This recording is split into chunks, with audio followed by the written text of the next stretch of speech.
بل طرف ته دا دوه مخي دا بدبویه بد مذهبه چې مذهب یې اړو نشته په ښکاره خپلو جلسو کې سریعامه ګستاخي کړي، په عثمان باندې بد وایي، په عمر پسې کنځل کړي، د صدیق بې حرمتي کړي چې په ژوند کې چا تر اوسه یو ګزار بل ته ورنکړو، خپل ځانونه یې صاحبه په وهلو باندې مړه کړو.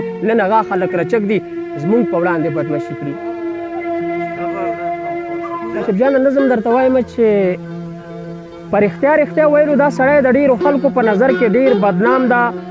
دا بدنام دی په دې وجه چې دا سپینې سپینې وایي، د باطل سترګو کې سترګې اچوي او جانګي، د باطل سترګو کې سترګې اچوي او جانګي. مولانا فضل الرحمن خو د الف نه تر یې پورې اصلیت ته د ښکارا کو چې نه دا سړی ښه نه دی، چې نه دا سړی ښه نه دی، دا ملاتړ دی د کفارو د یهودو ایجنټي کړي. تاسو ټول به سره لمبه شئ لکه اور چې سړی واخلي. تاسو ټولو به ویل چې مولانا صاحب غلط ته، دا سړی خو داسې نه ده.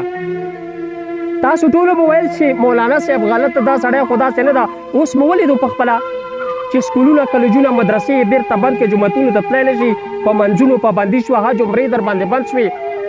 تاسو بیا هم نه پوهېږئ، تاسو بیا هم نه پوهېږئ که دیانت ښه په عروج دی، په هغوی پابندي نشته. که دیانت ښه په عروج دی، په هغوی پابندي نشته، ځکه دویمې ورځې یو غلیظ انسان راپاڅي او بیخي چې د چا شکل د انسان په شان ته نه وي، عدالت د اوس راپاڅي چې د پاک نبي په شان کې ګستاخي کړي، ته یې وینې، ته په دې باندې خاموش یې. دې نه داسې معلومیږي چې ته دې کې ملوث یې. بل طرف ته دا دوه مخي دا بدبویه بد مذهبه چې مذهب یې اړو نشته، په ښکاره خپلو جلسو کې سریعامه ګستاخي کړي، په عثمان باندې بد وایي، په عمر پسې کنځل کړي، د صدیق بې حرمتي کړي چې په ژوند کې چا تر اوسه یو ګزار بل ته ورنکړو، خپل ځانونه یې صاحبه په وهلو باندې مړه کړو. نن هغه خلک رچک دي زمونږ په وړاندې بدمشي کړي. نن هغه خلک رچک دي زمونږ په وړاندې بدمشي کړي. ته یې ګورې، ته یې وینې، بې احساسه بې ضمیره یې د مړه احساس خونده. ولې څه در باندې شوي؟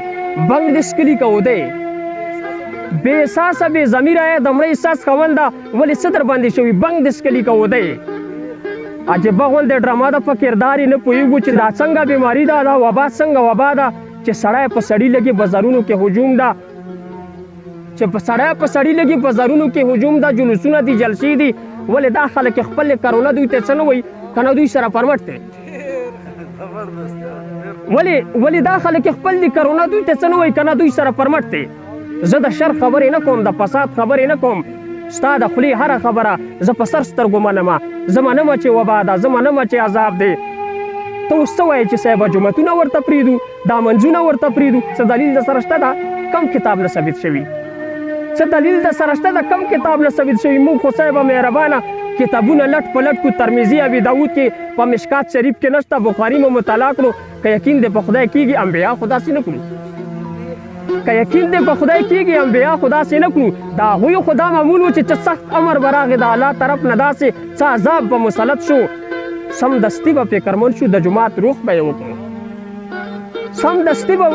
سمدستي به فکرمند شو، د جومات روح به یې وکړو، توجه به شو خپل رب ته. د خلاصي او د نجات خو بس همدغه یوه ذریعه ده، د خلاصي او د نجات خو بس همدغه یوه ذریعه ده.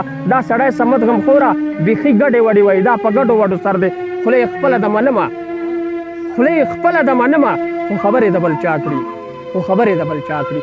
مینوالو زما پاڼه در سره خوښه کوي، صمد غمخور افیشل لایک کوي. تر بلې ویډیو